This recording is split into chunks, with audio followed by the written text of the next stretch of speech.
Yeah, now listen, I will be explaining dielectric strength. Okay. Already हमने देखा था parallel plate capacitor लिया, उसके अंदर एक डाइलेक्ट्रिक मेटेरियल रहता था।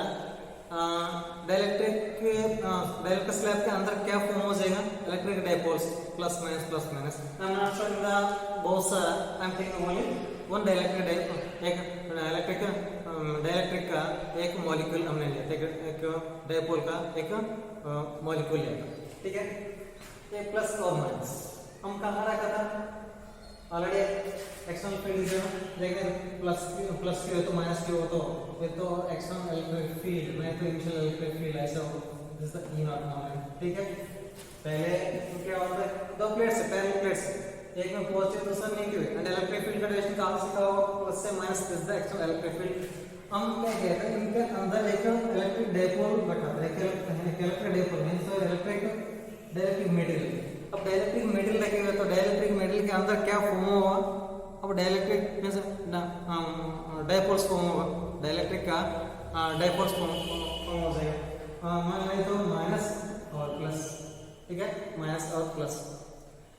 सो हम कहाँ रखें? दैट मींस ये मेटेरियल को हमने रखना था एक्सटर्नल इलेक्ट्रिक फील्ड के अंदर रखा था। अब इलेक्ट्रिक फील्ड क्या करेंगे?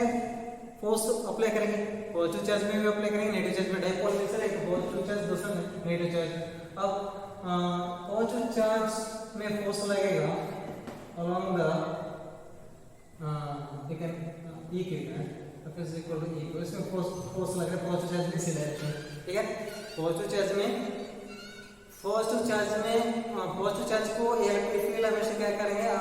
अपने साथ लेके जाने के लिए कोशिश करेंगे।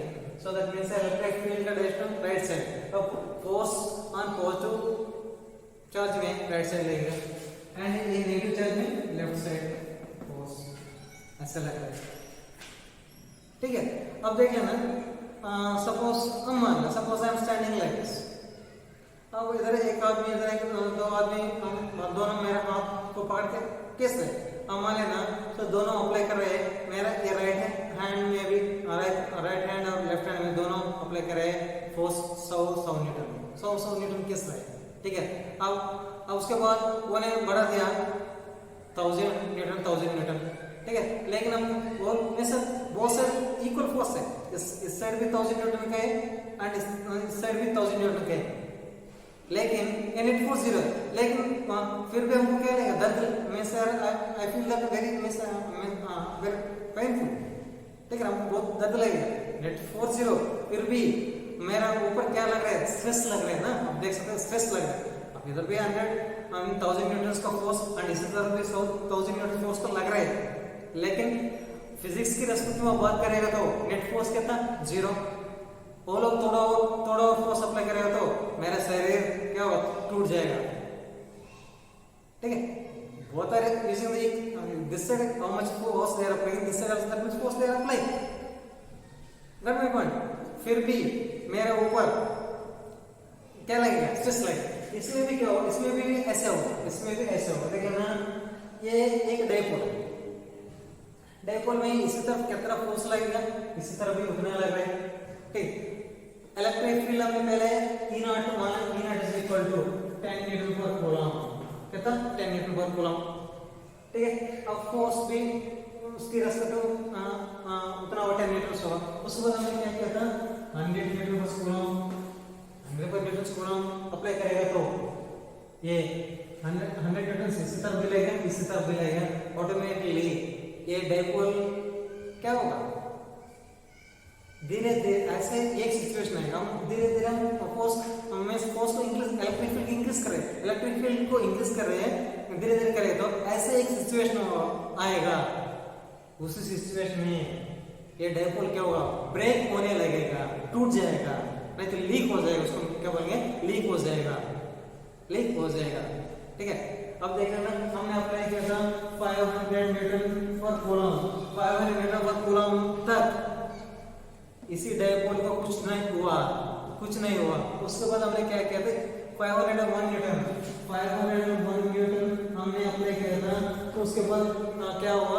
ये टूट गया, ये डाइपोल टूट गया। पॉजिटिव और नेगेटिव चार्ज तो सेपरेट हो गए, दैट मींस ऐसे टूट गया तो तब तक ये ब्रेक नहीं होगा, तब तक ब्रेक नहीं होगा। ओके, दट वैल्यू के लिए अब देखना है मैक्स वैल्यू फ्रॉम हाउ से हम देखना 10 100 200 300 500 ऐसे इंक्रीज किया था कहाँ तक 500 मीटर पर कूलम था, ठीक है। लेकिन 500 के बाद थोड़ा सा इंक्रीज किया था, टूट गया। लेकिन अब देखिए मैक्स वैल्यू कितना 500 मीटर पर कूलम। अब इतना इलेक्ट्रिक फील्ड तक इसी डायपोल को कुछ नहीं हुआ, क्या हुआ? कुछ नहीं हुआ, उसमें कोई फर्क नहीं पड़ा, ठीक है।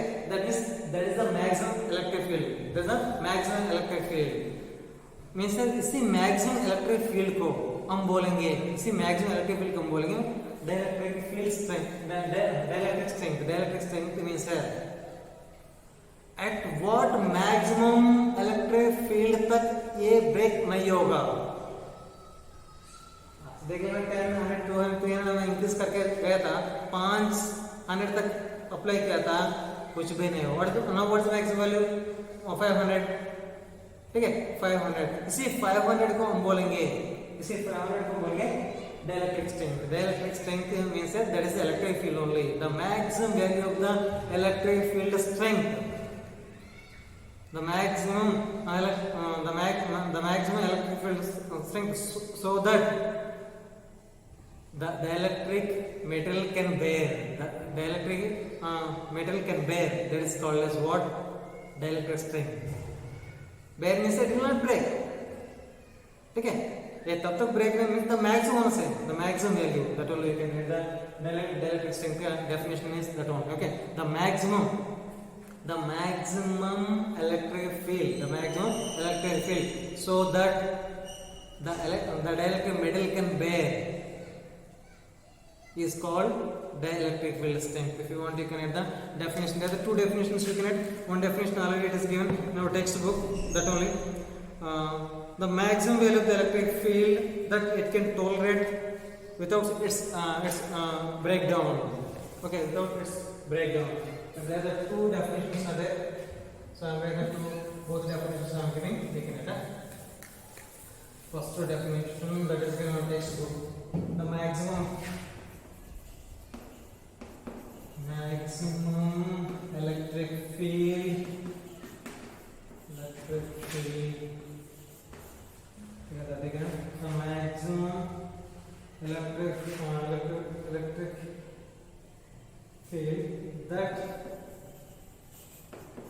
it can tolerate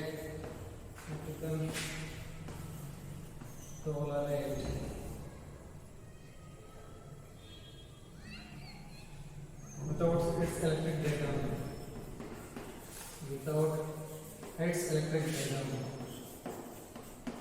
its electric breakdown। ये तो एक डेफिनेशन, ब्रेक डाउन नहीं होना चाहिए, ठीक है। हम ऐसे इलेक्ट्रिक फील्ड बढ़ेगा तो दोनों तरफ क्या बढ़ रहा है, फोर्स बढ़ेगा, ऐसा एक सिचुएशन आएगा, it is about to break, that's why we can say that the maximum value of the electric field, the maximum value of electric field, so that the dielectric metal can tolerate or else can bear it, that is called as a dielectric strength, that is what dielectric strength लिखना है। so एक और definition भी and दूसरा definition में breaks होता है, so I am giving the second definition also, this is the textual definition। एक और definition है dielectric strength के, dielectric strength के लिए dielectric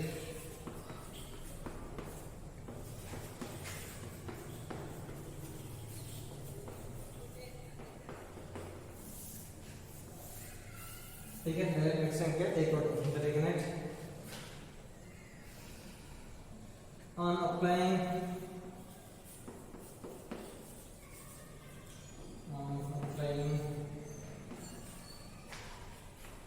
external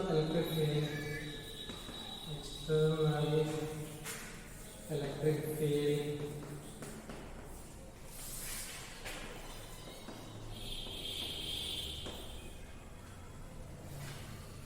on the material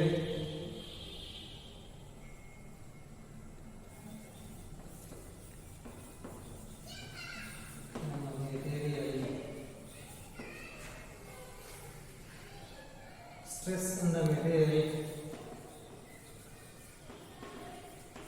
stress in the material,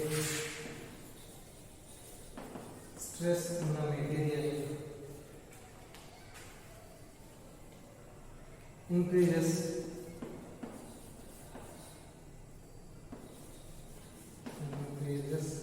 and at certain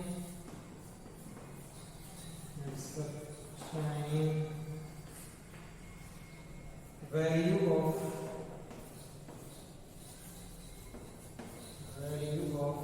electric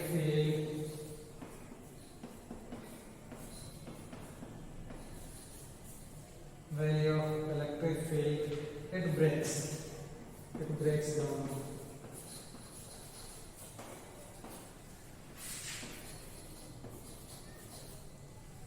This value of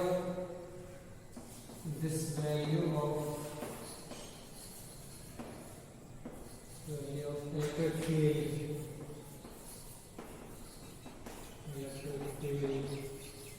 is known as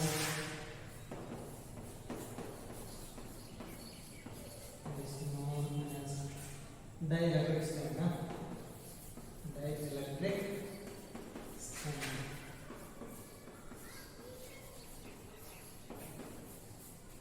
Here that is the definition. On applying external, that all I told. On applying external electric field अब increase करेगा तो हम already मैं बताया था एक dipole में dipole मतलब क्या पॉजिटिव चार्ज होगा नेगेटिव चार्ज भी होगा, ठीक है। एंड पॉजिटिव चार्ज और नेगेटिव चार्ज इसमें फोर्स ऑपोजिट डायरेक्शन में लगेगा। अब धीरे धीरे इलेक्ट्रिक फील्ड को इंक्रीज करेगा तो अब वो डाइपोल में, ठीक है, नॉट ओनली वन डाइपोल, बहुत सारा डाइपोल्स होगा, उसमें मटेरियल में क्या होगा, धीरे धीरे स्ट्रेस इंक्रीज होगा, ठीक है। ऐसे स्ट्रेस इंक्रीज होगा, ऐसे एक सिचुएशन बनेगा, कंडीशन बनेगा, उसी कंडीशन में ये क्या होगा, मटेरियल तो ब्रेक डाउन होगा, ठीक है। अब at what maximum value of electric field the material is going to be break down, that maximum value of electric field is called as dielectric field strength, okay, that is called as what, dielectric field strength. इसमें कुछ और points में explain करना है।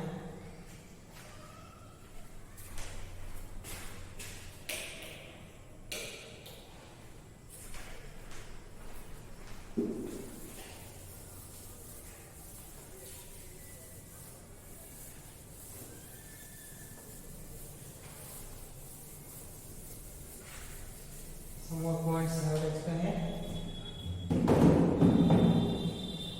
Now, so K value I have, K is equal to, so therefore E net is equal to external electric field minus induced electric field is equal to external electric field upon K. Okay, so this is what I explained. This is the concept, the basic concept.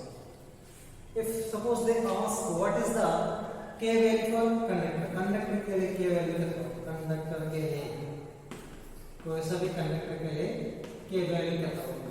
अब देख लेना, conductor case में हमने देखा था, पहला concept ये explain, conductor case में मैं एक्सप्लेन किया था, आपको सभी कंडक्टर को एक्सटर्नल फील्ड के अंदर रखेगा तो नेट इलेक्ट्रिक फील्ड 0 होगा। ये नेट कितना होगा, 0। E net is equal to 0. अब E net is equal to 0 means है, इसमें देखना, E net is equal to 0 means है, E net किसको बराबर है, E net बराबर होगा E naught upon K, E naught upon K को बराबर होगा।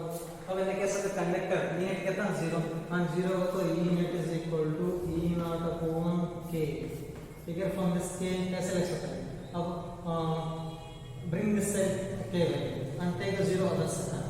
If you take other side, अब let's say K is equal to E naught upon 0, you can ऐसा लिख सकते हैं, bring K this side and 0 push it up like this, और K is equal to कितना है, E naught upon 0, लेकिन mathematics में 0 से डिवीजन नहीं है, मतलब इनफिनिटी होगा, K is equal to कितना होगा, इनफिनिटी होगा, K is equal to infinity, क्या करना है, इंपॉर्टेंट है, ठीक है। कंडक्टर के लिए इलेक्ट्रिक कांस्टेंट K वैल्यू कितना होगा, इनफिनिटी होगा। कंडक्टर्स के लिए, हर कंडक्टर के लिए K वैल्यू कितना होगा, इनफिनिटी होगा। K is what?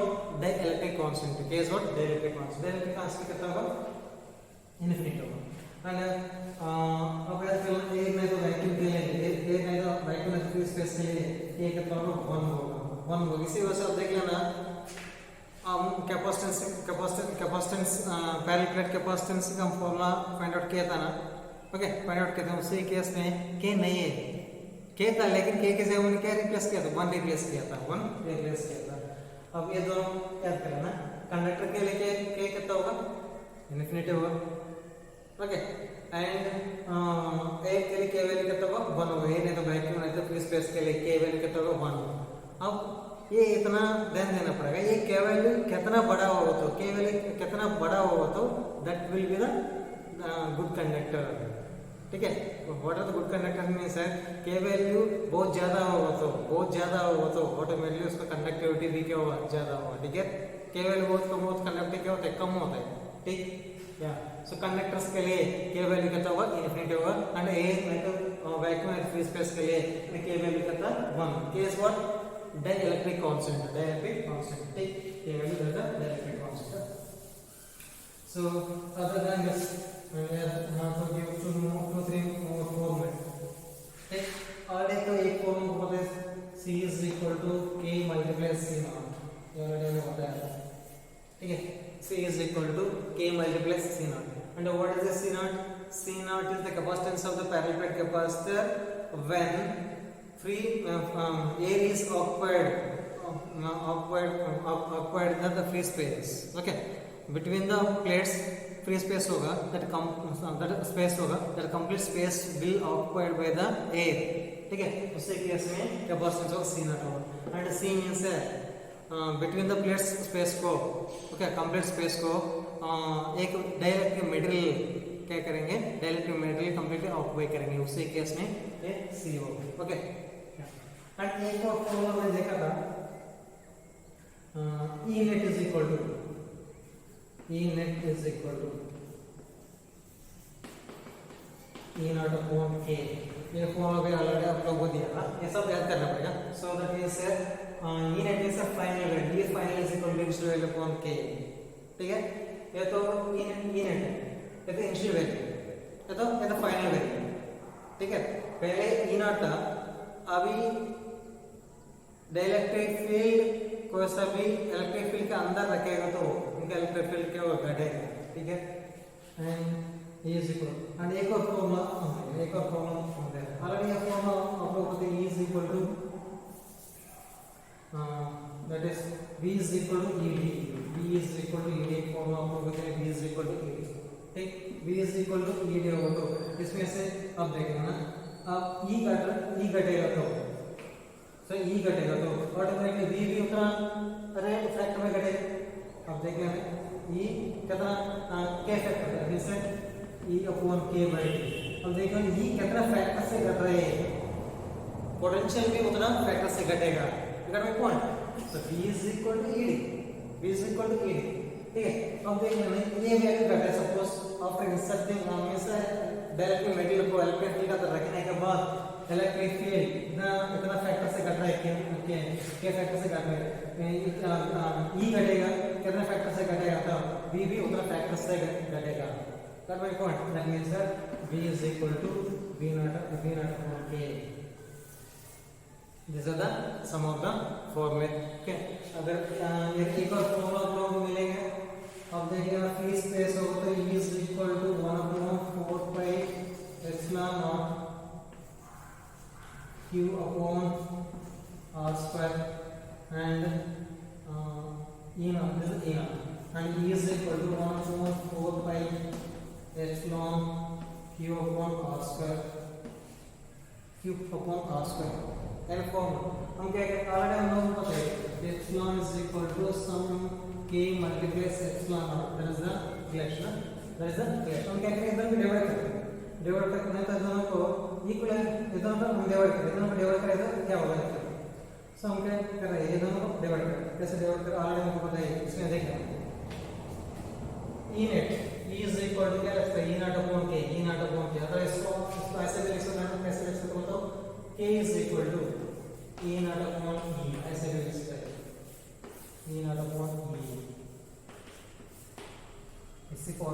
तो ई नेट है, मीन्स ई लिखा, हम ई नेट में से फाइनल लिखा।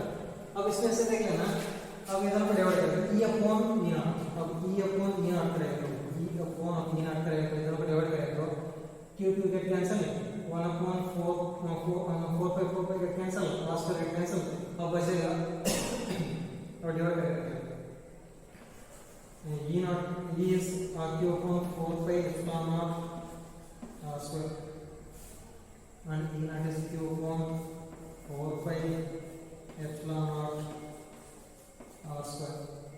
अब इधर को रेसिप्रोकल में लिखेगा तो e upon e naught is equal to q upon 4 pi r square, 4 pi epsilon r square। अब रेसिप्रोकल में लिखेगा तो ये ऊपर से लिखेंगे तो 4 pi epsilon not r square upon q get cancel, 4 pi get cancel, then r square get cancel, e upon e not is equal to epsilon not upon epsilon, ठीक है। इसको अब हमारा सकते mu epsilon not upon epsilon, this is the free space का permittivity and इस the possible medium की permittivity ना। अब ये दोनों का रेशियो फाइंड करते हैं, एब्सोल्यूट परमिटिविटी ये हमने पहले चैप्टर में आप लोगों को एक्सप्लेन किया था, epsilon not upon epsilon is equal to epsilon not. लेकिन ये e अपॉन e नॉट कितना है, k आ रहा है, e अपॉन e नॉट कितना है, k आ रहा है, लेकिन इसे इसको लिखते हैं बराबर k लिखेंगे, ठीक है। अब k का formula e upon e not out सकते हैं, मतलब एप्सिलॉन अपॉन एप्सिलॉन भी लिख सकते हैं, लेकिन एप्सिलॉन नॉट किसको बराबर है, हम पहले से आपने एक्सप्लेन किया था, एप्सिलॉन नॉट किसको डायरेक्टली कांस्टेंट का बराबर होगा, किसको बराबर होगा, डायरेक्टली कांस्टेंट को बराबर होगा, दैट ओनली आई एक्सप्लेन, ठीक। And this are the sum of the formula